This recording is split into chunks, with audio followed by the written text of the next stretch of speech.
सामने देख रहे हैं, ये रहा सूर्य मंदिर। सूर्य मंदिर का ये सिंह द्वार। नजर कीजिएगा, यहाँ एक के साथ 3 मूर्ति लगी हुई है।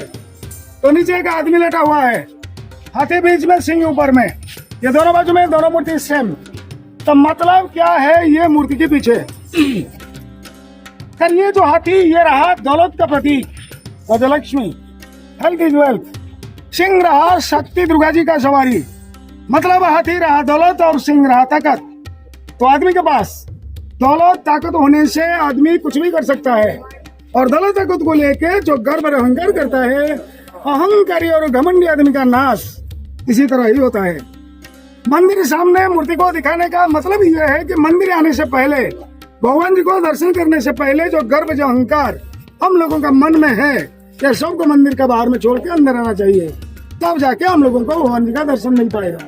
तो इसलिए सेम 2 मूर्ति दोनों बाजू में लगी हुई है। आइएगा सर इस तरह।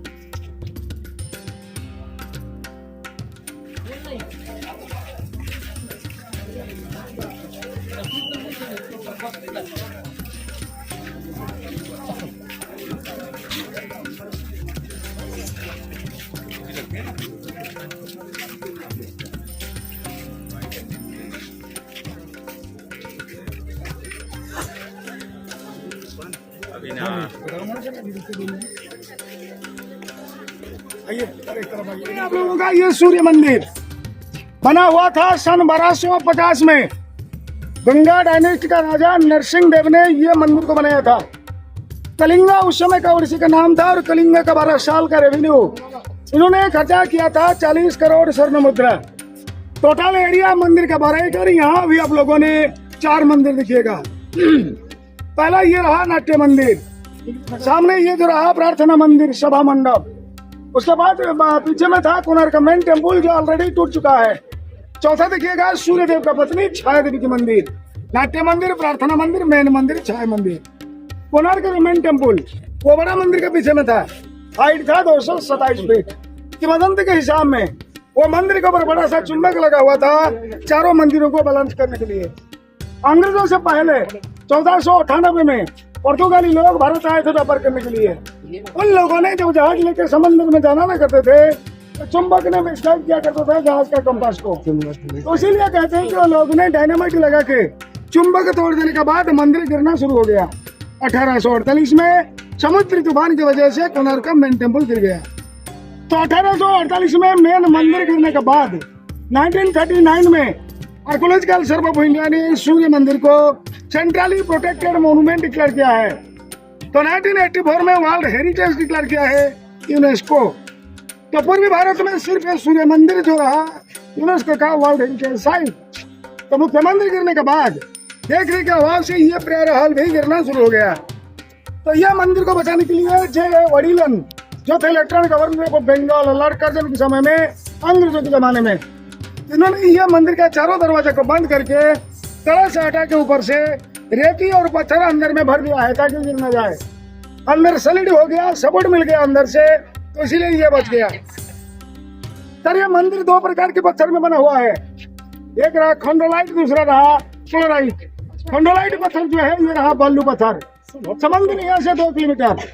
समुद्री खारी हवा की वजह से ये मूर्तियां सब अपने आप नष्ट हो रही है। समुद्री हवा की वजह से देखिए मंदिर काला भी हो रहा है।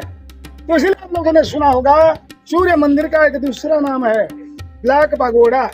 सूर्य मंदिर को ब्लैक पगोड़ा यानी काला मंदिर भी कहते हैं। और ये जो मंदिर ये रहा एक रथ सूर्य भगवान का, 24 पहिया, 7 घोड़े भी लगे हुए हैं। फोटो निकाल के चलिए, फिर लास्ट में 10 मिनट जाएगा।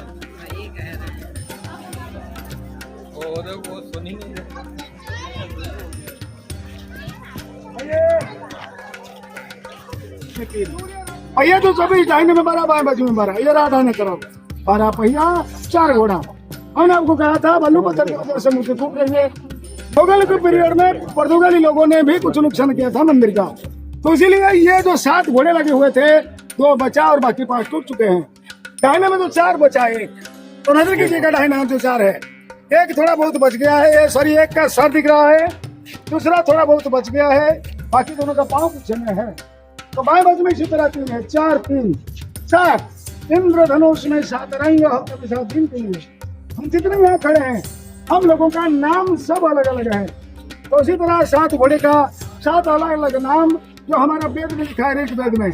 तो गायत्री उसने का बृहद पुष्पा पर जरूरत थी। तो ये नाम वाले सात घोड़ा सूर्य रथ को पूरब की ओर खींच रहे हैं। आगे बढ़िए।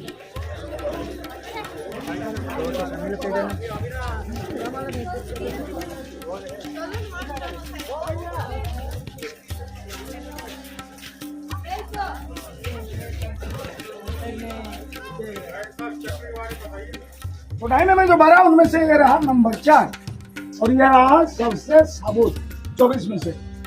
और ये पहिया को जीवन चक्र कहते हैं। क्यों ना पहिया में अभी आप देखिएगा एक औरत जिसकी दिन रात की काम, एक औरत की दिनचर्या मूर्ति में इन्होंने दर्शाया है। तो कैसे दर्शाया, मूर्ति को नजर कीजिए। अकेली एक औरत वहां पे बैठी है, हाथ सिंगल हाथ ऊपर करके। तो मान लीजिएगा ये सुबह में उठ के अंग तोड़ रही है, अंगड़ाई ले रही है। बोला नीचे देखिएगा, रानी हो सकती है। ये तो नहा रही थी तो दोनों बाजू में दोनों दासी कंधे पे कपड़ा लिए खड़े हैं। थोड़ा और नीचे देखिए, शिकार कर रहे जंगल में। तो घोड़े के पांव के नीचे जंगली जानवर बने हुए हैं। तो बिल्कुल नीचे वाले को देखिए, शाम को ये आईना लेके श्रृंगार कर रही है। 1 2 3 4 डायने में दिन 12 घंटे का काम। तो बाएं बाजू में देखिए 4 कामसूत्र की मूर्ति, रात के काम। तो डायने में दिन, बाएं बाजू में रात। इसलिए ये जीवन चक्र है। लेकिन ये जो मूर्ति दर्शाई गई ये आम आदमियों का नहीं, ये सिर्फ रानी, राजकुमारी, बड़े घराने की जो औरत, रॉयल फैमिली की औरत, उन लोगों की है। फोटो लेना है तो नीचे और आगे बढ़िए।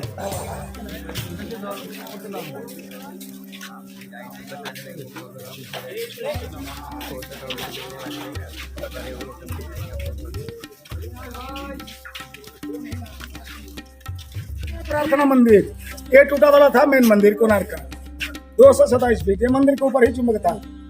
टूटने के बाद इतना सा बचा हुआ है। ऊपर में देखिए एक मूर्ति बड़ी सी, ऊपर में सूर्य भगवान का मूर्ति, 3 मूर्ति लगी हुई है, सुबह का, दोपहर का, शाम का। तो तीनों का पहचान क्या है? सुबह का जो है ये रहे बचपन, जो चेहरा देखिए स्माइलिंग। आगे देखिए देखिएगा दोपहर का सूरज जवानी, चेहरा गंभीर। उत्तर दिशा में होता सूरज बुढ़ापा, चेहरा शांत। मूर्ति 3, चेहरा अलग अलग। मंदिर बनाने वाले राजा और है जिसका आधा नहीं है, कमर से नीचे। तो दाहिने तरफ उनकी जो पत्नी है रानी सीता देवी, गंगा डायनेस्टी का राजा रानी दोनों है। सामने एक पहिया देखिएगा, ये पहिया का छाम वो दोनों पीछे में ये पहिया का छाप है। तो 10 तो होगा आप लोगों के पास नया, वो पुराना 20 देखिए, शायद नहीं होगा आप लोगों के पास। ओए पुराना 20 और नया 20, नया 10 तो सभी के पास में है।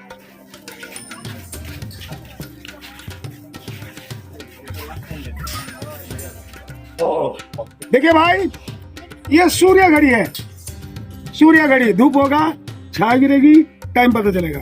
धूप नहीं, छाया नहीं, टाइम नहीं। फिर भी हम कैलकुलेशन आपको बताते हैं। अगर आसमान क्लियर हो गया तो टाइम आपको दिखाएंगे, नहीं तो सिर्फ कैलकुलेशन। तो सर कैलकुलेशन ये है कि दिन रात मिला के 24 घंटा। 24 घंटा को हम लोग अष्टप्रहर कहते हैं। 8 प्रहर, 1 प्रहर 3 घंटा। तो पहिया में देखिए बड़े बड़े स्पोक 8 लगा हुआ है, सभी पहिया में 8 करके 1 2 3 4 5 6 7 8 अष्टप्रहर के लिए। मतलब ये हर एक पहिया का कीमत 3 घंटा। ये 3 घंटा, वो भी 3 घंटा, यहाँ से यहाँ तक भी 3 घंटा अंतर। अगर एक से दूसरा 3 घंटा अंतर, तो बीच वाला जो शुरू वाला ये रहा 1.5 घंटा, 1.5। तो देखिएगा सर, ये रहा एक बड़ा सा स्पोक। स्पोक के सेंटर में लास्ट को देखिए एक गोली गोल बना हुआ है। गोल के नीचे से एक गोली की लाइन ऐसे आई हुई है, मतलब यहाँ भी एक गोल है। मतलब ये सेंटर से वो सेंटर तक इसका अंदर अप्रोक्सीमेटली 60 करके गोली है। कहीं 59 हो सकता है, कहीं 61 भी, अप्रोक्सीमेटली 60। हर डॉट का कीमत 3 मिनट, 60 गुना 3 180 3 घंटा। तो इसलिए एक से दूसरा 3 घंटा। ये रहा कैलकुलेशन। हमें कैसे पता चलेगा? तो सर ये रहा पूरा। जब यह सूर्योदय होगा, अगर आसमान क्लियर, तो पूरब से रोशनी आएगी, आके गिरेगी यहाँ पे। यहाँ गिरी तो रोशनी, इसकी जो छाया यहाँ पे होगी, तो ये होगा सुबह का 6, तो दिन बढ़ेगा। कैसे ना सूरज जाएगा ऊपर, तब जाके दिन बढ़ेगा। और ये जो छाया ये चलती आएगी नीचे एंटी क्लॉकवाइज, घड़ी घूमती है दाहिने, छाया घूमेगी बाएं तरफ। तो यहाँ गिरने से सुबह का 6, यहाँ तक आने से 10 घंटा 7.5, 3 घंटा 9, 10:30 12, 1:30 3, 4:30 शाम की 6, सुबह का 6 शाम की 6। तो कैलकुलेशन करने के समय में अगर आसमान क्लियर, तो बिल्कुल यहाँ सीधा रहिए। ऐसा कुछ लगाइए यहाँ पे धूप गिरेगा इसके ऊपर, इसकी जो छाया किसी ना किसी गोली के ऊपर गिरेगी। जहाँ गिर रही है वहां से जो नजदीक सेंटर है वहां तक गोली को काउंट कीजिएगा, इंटू 3 कीजिएगा, जो होगा ये आप लोगों का टाइम। लेकिन 2-4 मिनट आगे पीछे हो सकता है, धूप नहीं, समय पता नहीं चलेगा। आ गया क्या था, क्यों ना 1250 में सीमेंट था ही नहीं पत्थर को जॉइंट करने के लिए। पत्थर उठाएंगे ऊपर तब जाके जॉइंट करेंगे। भारी सामान उठाने के लिए अभी हम लोगों के पास क्रेन है, तो 1250 में क्रेन थी नहीं, पत्थर को इन्होंने उठाया कैसे ना भाई। आप लोगों ने जहाँ टिकट दिखा के एंट्री किया, मेन एंट्रांस मंदिर बना 1250 में, पुरी से आप लोगों ने आए हुए हैं, रास्ते में देखा होगा समंदर बंगाल की खाड़ी। 1250 में मंदिर बनने का समय वो जो समंदर बिल्कुल गेट तक था। मंदिर की उम्र अभी तक 775 साल, 775 ईयर्स ओल्ड मंदिर का उम्र। तो इतने साल में ही आहिस्ता आहिस्ता करके 2-2.5 किलोमीटर पीछे में हट गया है। अगर उस जमाने में समंदर गेट के पास था तो ये था समंदर का किनारा। तो जितना तक वो लोग मंदिर को बनाते थे चारों तरफ स्लोपिंग करके रेती में ढक लिया करते थे, जस्ट लाइक पिरामिड, और इसके ऊपर रस्सी लगा के खींच के उठाया करते थे। तो जिसको इन्होंने मूर्ति में दर्शाया, तो मूर्ति को देखिए, पहले ये मूर्ति को नजर दीजिएगा, सामने वाली ये मूर्ति उठाइए नजर सीधा लास्ट कोने में, इसी लाइन के लास्ट कोने में देखिए बहुत सारे लोग रस्सी लगा के पत्थर खींच रहे हैं। उठाने में आसानी होगी, पत्थर के नीचे पहिया रोलर कुछ लगा हुआ है, सामने लोग खींच रहे हैं। चलिएगा आगे थोड़ा सा,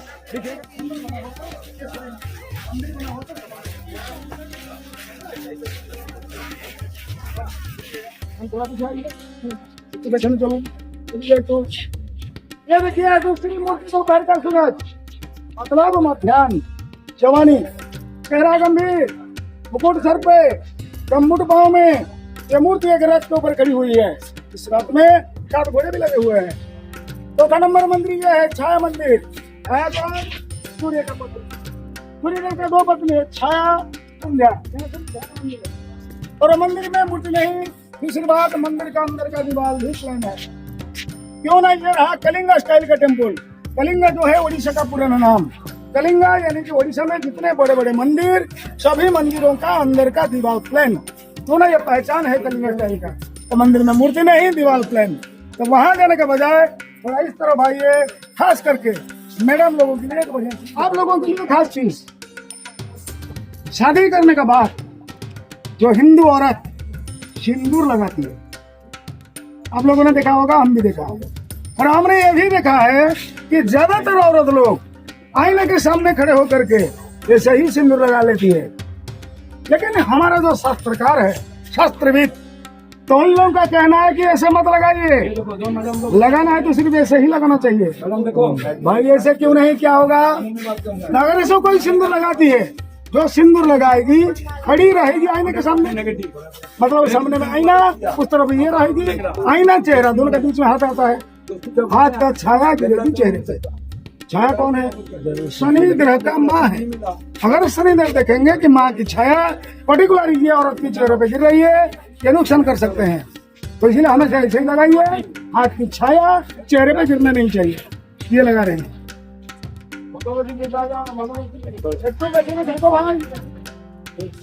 डिस्टर्ब क्यों कर रहे हैं यार, एक तो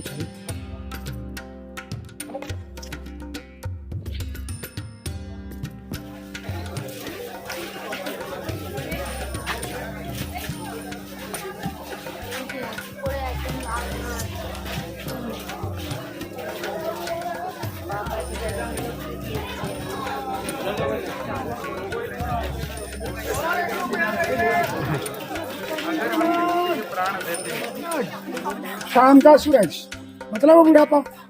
भाई ये घोड़े पे क्यों है? बुढ़ापा में सहारा चाहिए, तो इसलिए घोड़े के ऊपर है। और ये घोड़े का नाम है हरिताश्व, हरितयश्व, हरा रंग का घोड़ा। फिर आप लोगों ने वहां देखा इन्होंने पत्थर को उठाया कैसे। यहाँ 65 किलोमीटर के अंदर कोई पहाड़ नहीं, पत्थर को इन्होंने लाया था भुवनेश्वर से। सामान लाने के लिए अभी हम लोगों का पास गाड़ी, मोटर, कम्युनिकेशन सब है। तो 1250 में इन्होंने लाया कैसे? आगे बढ़िए देखिए।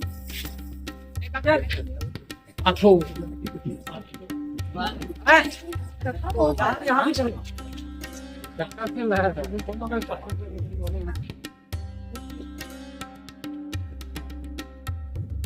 मंदिर बनेगा तो पत्थर चाहिए। भुवनेश्वर में 2 पहाड़ है, खंडगिरी उदयगिरी। खंडगिरी उदयगिरी पहाड़ से पत्थर पे तक इन्होंने लाया कैसे? दूर से देखिए, क्लियर देखिए, ये वाली पत्थर लाया जा रहा है बैलगाड़ी में। तो 65 किलोमीटर खास करके बैलगाड़ी में एक दिन में आना संभव नहीं। शायद ये लोग रास्ते में कहीं रुके हुए हैं। अगर रास्ते में कहीं रुकेंगे, चाहिए खाना, खाना भी बन रहा है। मंदिर बनाने का समय उन कारीगर लोगों ने जो जो किया था सबको मंदिर में दर्शाया, मूर्ति दे देंगे। आगे बढ़िए।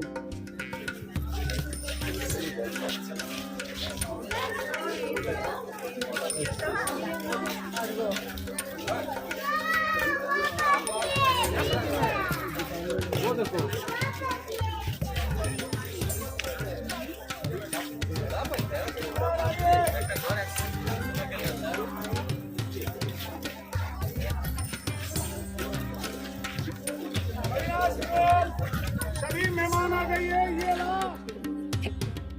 सुनिए, दाहिना बाजू में रात को खींचने वाले घोड़ा आपने देखा था 4, हालांकि एक देखा था 3 टूट गए थे।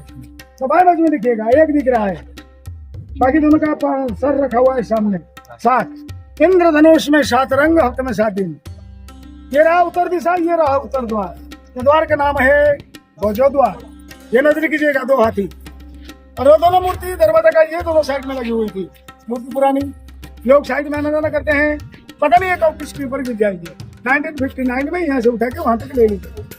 पूजा होगी तो पानी चाहिए, कुआं उस समय की पानी लेकर पूजा करने के लिए। पहिया तो बड़े बड़े देख रहे हैं, 24 लगा हुआ है। क्यों? साल में 12 महीना, 1 महीने में 2 पथ, 36 में शुक्ल पथ है, तो 12 महीनों में 1 पथ के 24, 12 महीनों में पूर्णिमा, अमावस्या भी 12, 24 दिन रात 24 घंटा। गायत्री मंत्र जो है ये 24 अक्षर है, हो सकता है इसलिए इन्होंने ये 24 पहिया को लगाया होगा। देखिए सर, हमारा ड्यूटी यहीं पे खत्म हो रहा है। गाइड ने जिसे बोला था बस का, अभी आप लोगों ने मैक्सिमम